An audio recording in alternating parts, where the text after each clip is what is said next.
Good morning बच्चों। आज हम जो क्लास करने वाले हैं वह हमारी 6th लेक्चर होंगे, इसलिए मैंने यहाँ पर 6th रोमान 6 लिख दिया है ताकि हमें आसानी से पता चल पाएगा कि यह हमारी छठा लेक्चर है जिसमें हम खाने खिलाने का राष्ट्रीय शोक एकांकी के जो व्यंग्यात्मक लेख हैं उनके अंतिम भाग का विश्लेषण करेंगे, सस्वर वाचन करेंगे, उसमें आए कठिन शब्दों का हम अर्थ जानेंगे। तो बच्चों, इस पाठ को पढ़ने से पहले अंतिम भाग को पढ़ने से पहले सभी बच्चे अपना अपना पुस्तक सामने खोलकर बैठ जाएं ताकि आसानी से समझ सकोगे।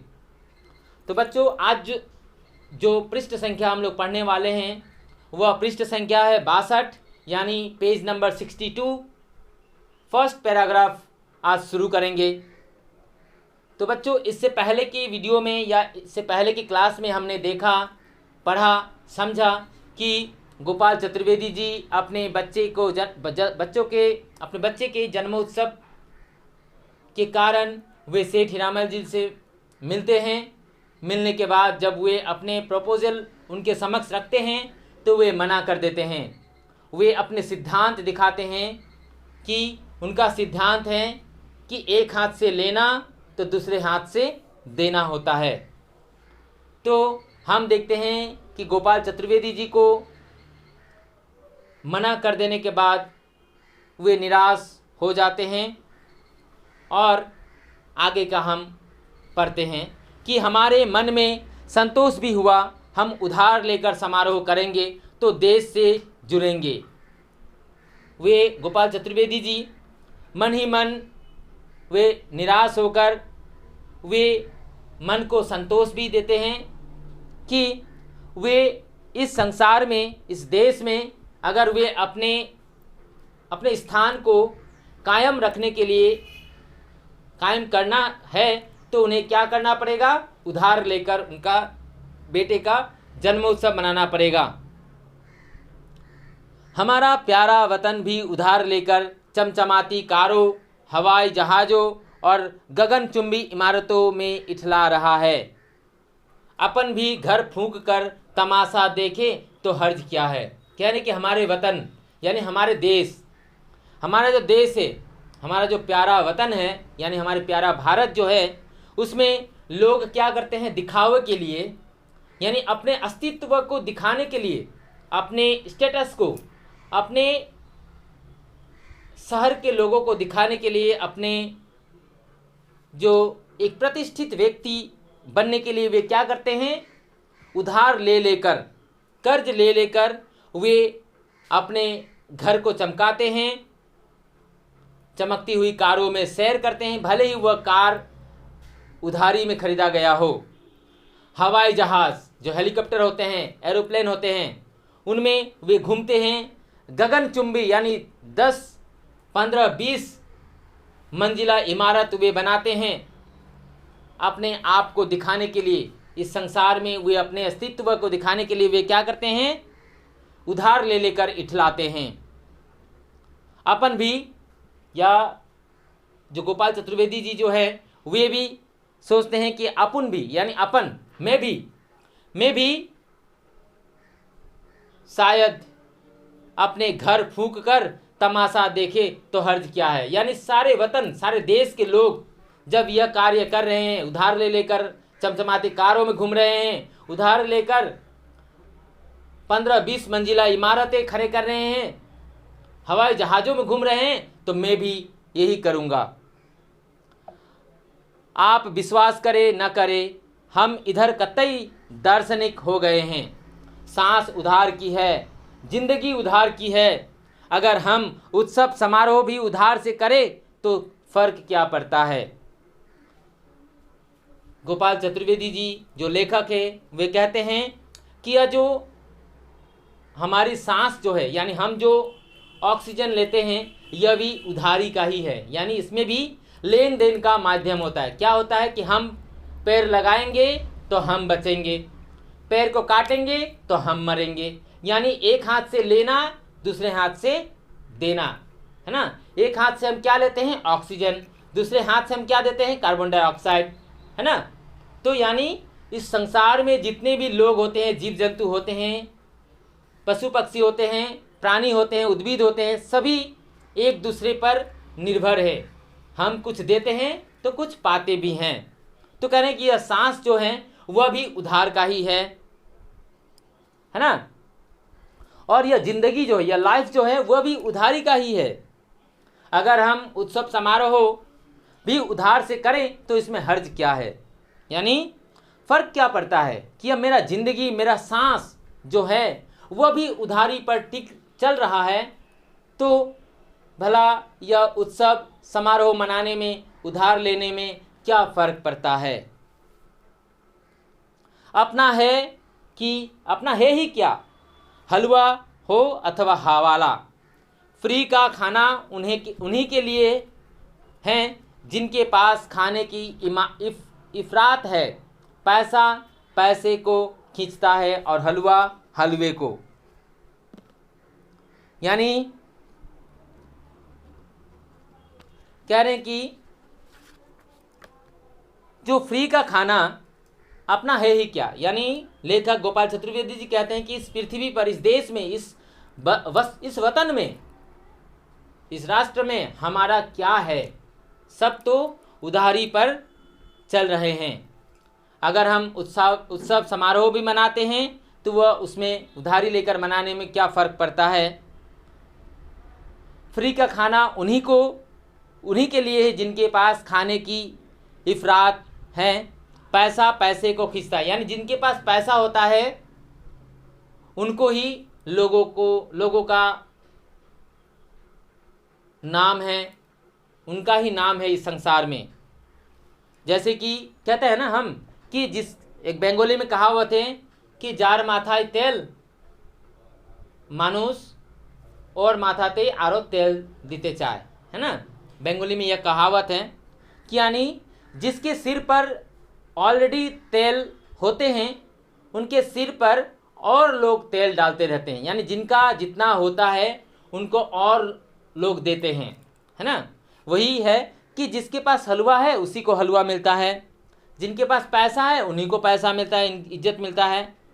जाने क्यों हमारे देश अखबार और नासमझ लोग खाने खिलाने के इस फ्री आयोजन के बारे में इतना हल्ला मचा रहे हैं। कह रहे हैं कि आज के जो अखबार होते हैं, अखबार यानी न्यूज़पेपर, है ना, उसमें नासमझ लोग क्या करते हैं, एक छोटी मोटी पार्टी देते हैं, उसका भी नाम उस अखबार के माध्यम से छप जाते हैं और जिसको सैकड़ों लोग उसे पढ़ते हैं और वे भी अपने मन में निश्चय कर लेते हैं, मैं भी इसी प्रकार अपने सालगिरह पर, अपने मैरिज एनिवर्सरी पर, अपने बच्चे के जन्मोत्सव पर, शादी पर या मेरे माता पिता भाई बहन के श्राद्ध पर मैं ऐसे ही पार्टी का आयोजन करूँगा।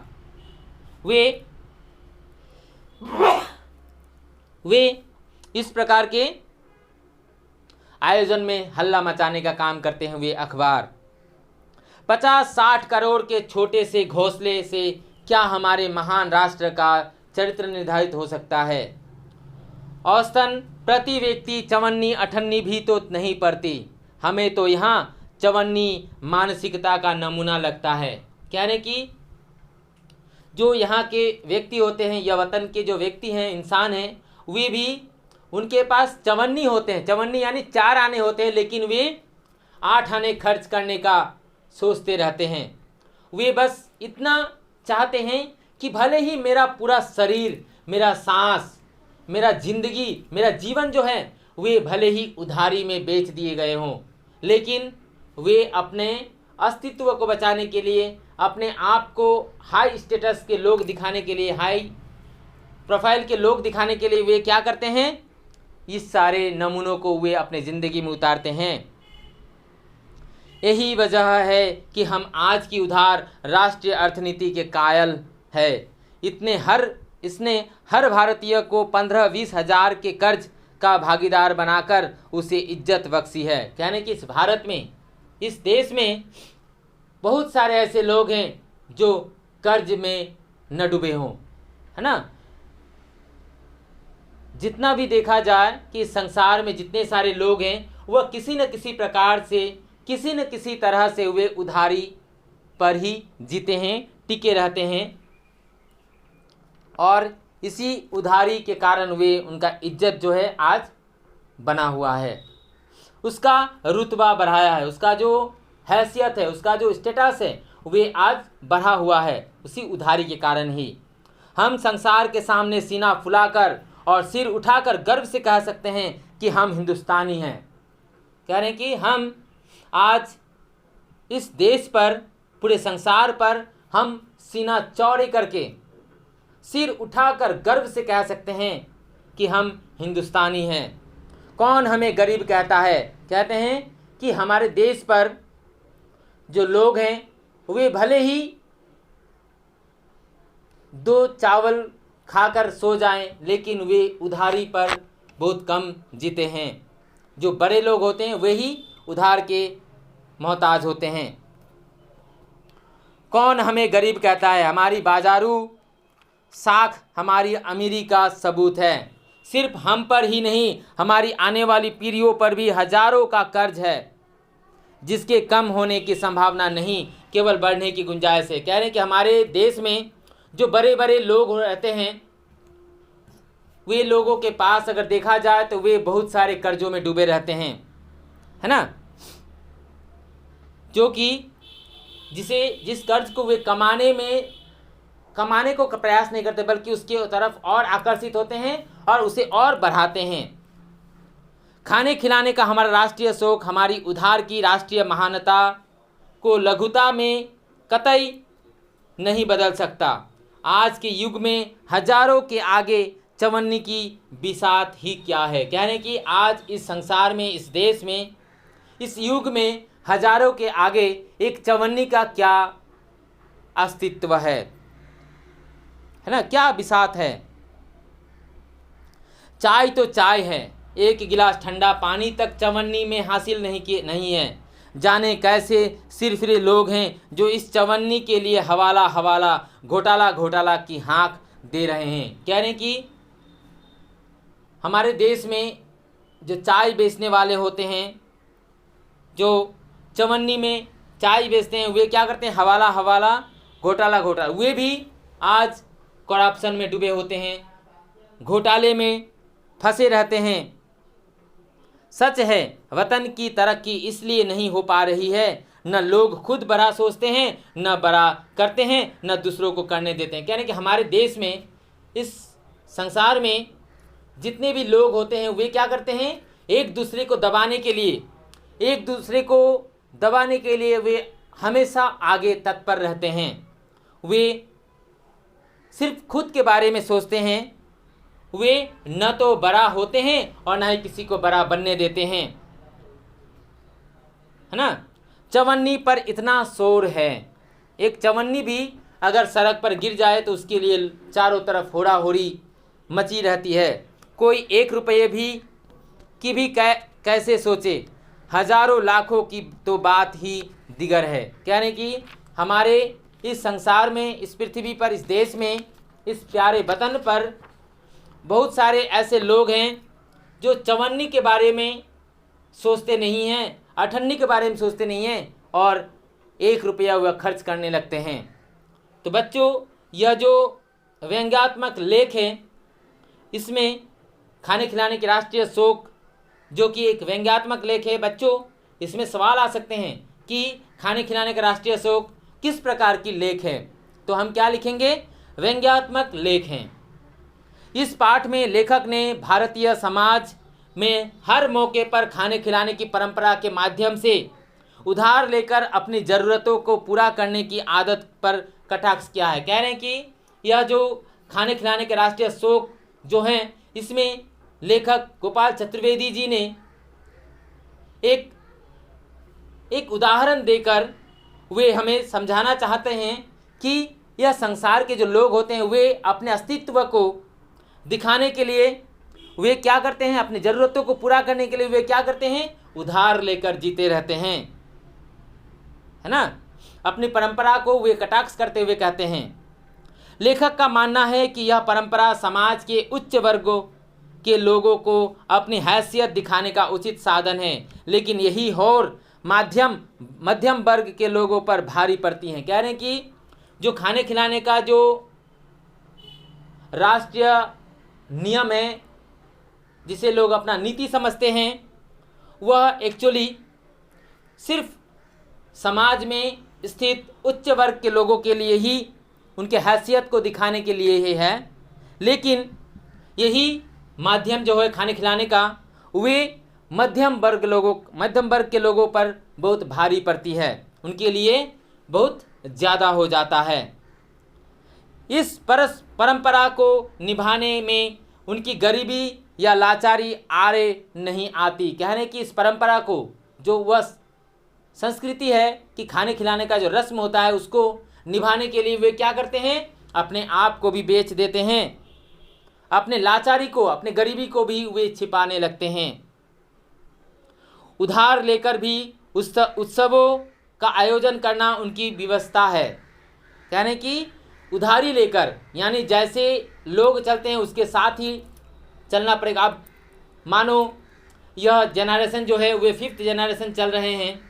5th जनरेशन में अगर हम किसी मोबाइल का ही हम एग्जाम्पल लेते हैं कि इस 5th जनरेशन में अगर हम 3G मोबाइल चलाएंगे, या 3G मोबाइल में हम लोग अगर हैंडसेट में अगर 5G का सिम डालेंगे तो वह काम कर पाएगा? नहीं। उसके लिए हमें हमारे दिमाग, हमारे तन मन, हमारी सोच, वह भी उसको डेवलप करना पड़ता है, तभी हम उस समय के साथ, उस युग के साथ, उस परिस्थिति के साथ हम सेट हो पाते हैं, वरना हम पीछे पड़ जाते हैं। लेखक कई दृष्टांतों के द्वारा यह प्रमाणित करना चाहता है कि यह स्थिति किसी एक व्यक्ति मात्र की नहीं बल्कि पूरे देश की है। लेखक गोपाल चतुर्वेदी जी यह खाने खिलाने के राष्ट्रीय शोक व्यंग्यात्मक लेख के माध्यम से वे पूरे देश को बताना चाहते हैं कि यह उधार जो है, यह जो खाने खिलाने का रस्म होता है, यह बेकार होते हैं। इस प्रकार प्रस्तुत व्यंग्य रचना उधार की नीति पर टिके भ्रष्टाचार के कुचक्र में पिसते और बेईमानी के चंगुल में फंसे हमारे देश के वर्तमान हालात पर कड़ा प्रहार किया है। यानी कि हमारे देश में जो उच्च वर्ग के लोग होते हैं उसमें से निम्न वर्ग, जो मध्य वर्ग के लोग होते हैं, वे क्या करते हैं, वहाँ से उधार ले लेकर वे अपने जीवन यापन करते हैं, और इस प्रकार वे उस हालात में, वर्तमान हालात के कारण वे उसमें फंसते जाते हैं, जिस पर गोपाल चतुर्वेदी जी ने इस खाने खिलाने के राष्ट्रीय शोक के माध्यम से वे कड़ा प्रहार किया है। उन्हें व्यंग करते हुए उन्होंने उन्हें दुत्कारा है। तो बच्चों, यह जो हमने खाने खिलाने के राष्ट्रीय शोक में हमने लेखक गोपाल चतुर्वेदी जी के बारे में जाने, फिर इस पाठ में निहित भावों को हमने समझा, कठिन शब्दों के अर्थ जाने, जिसमें हमने लेखक के द्वारा प्रेरणा को हासिल किया। तो इस पाठ को पढ़ने के उपरांत तुम लोगों ने सही से इस पाठ को ध्यान से पढ़ा है, सुना है, समझा है कि नहीं, उसका मैं परीक्षण करना चाहूँगा। तो अभी मैं जो पाठ के अंत में पेज नंबर 63 यानी पृष्ठ संख्या 63 में जो अभ्यास माला है, प्रश्न माला है, उसमें हम कुछ प्रश्न पूछेंगे जिसका जवाब आप लोगों को सही सही चुनना है या सही सही बताना है। तो बच्चों, सबसे पहला सवाल जो है जिसमें 4 ऑप्शन दिए गए हैं, उसमें से सही ऑप्शन क्या है वह बताना है कि नंबर का जो है खाने खिलाने का राष्ट्रीय शोक किस प्रकार की रचना है। बच्चों, शुरू में ही मैंने बताया था कि यह खाने खिलाने का राष्ट्रीय शोक जो है वह एक प्रकार की कैसी रचना है जिसमें रोमानवान है, कहानी है, नहीं कहानी तो नहीं है, संस्मरण है, नहीं संस्मरण भी नहीं है, रेखा चित्र है, नहीं रेखा चित्र भी नहीं है। हाँ, ऑप्शन 4 व्यंग्यात्मक लेख, यस, यह व्यंग्यात्मक लेख हैं। नंबर ख, पुराने हनुमान मंदिर का जीर्णोद्धार किसके द्वारा हुआ था? किसने उस पुराना मंदिर को रिपेयर किया था या बनाया था? लेखक ने? नहीं। मंदिर के पुजारी ने? नहीं। वित्त मंत्री ने? नहीं। किसने बनाया था? सेठ हीरामल जी ने। ऑप्शन 2, सेठ हीरामल जी ने उस मंदिर का जीर्णोद्धार करवाए थे। नंबर ग, लेखक को श्यामलाल जी का फ़ोन नंबर कहाँ से प्राप्त हुआ? ऑप्शन 1, सेठ हीरामल से? नहीं। टेलीफोन बूथ से? नहीं। मंदिर के पुजारी से? नहीं। कहाँ से मिला था? टेलीफोन डायरेक्टरी से उन्हें श्यामलाल जी का फ़ोन नंबर मिला था। नंबर घ, तुरंत दान महाकल्याण की नसीहत लेखक को किसने दी? किसने दिया था? सेठ हीरामल जी ने? नहीं। टेलीफोन बूथ से? नहीं। लेखक के दोस्तों ने? नहीं। लेखक के घर वालों ने? घर वालों यानी जो उनके घर पर मौजूद उनके पत्नी थे, उनके माता पिता थे, उन्होंने यह सलाह दिया था कि अपने बच्चे लल्लू चतुर्वेदी के जन्मोत्सव पर तुरंत दान महाकल्याण करने की नसीहत उन्होंने दिया था।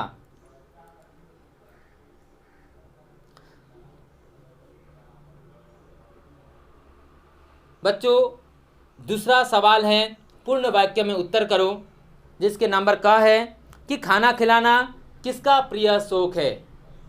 बहुत ही आसान है। इस पाठ के नाम से ही हम समझ जाते हैं कि खाना खिलाना किसका शौक है, किसका प्रिय शौक है। खाना खिलाना मध्यवर्गीय परिवार के या राष्ट्रीय शौक हैं। लेखक किस बात पर अपने दोस्तों से कन्नी काट जाता है? अपने बच्चे के जन्मोत्सव देने के कारण। लेखक किस कार्यक्रम का सेठ हीरामल जी से स्पॉन्सर कराना चाहता है? किस कार्यक्रम पर? अपने बेटे लल्लू चतुर्वेदी के जन्मोत्सव के उपरांत।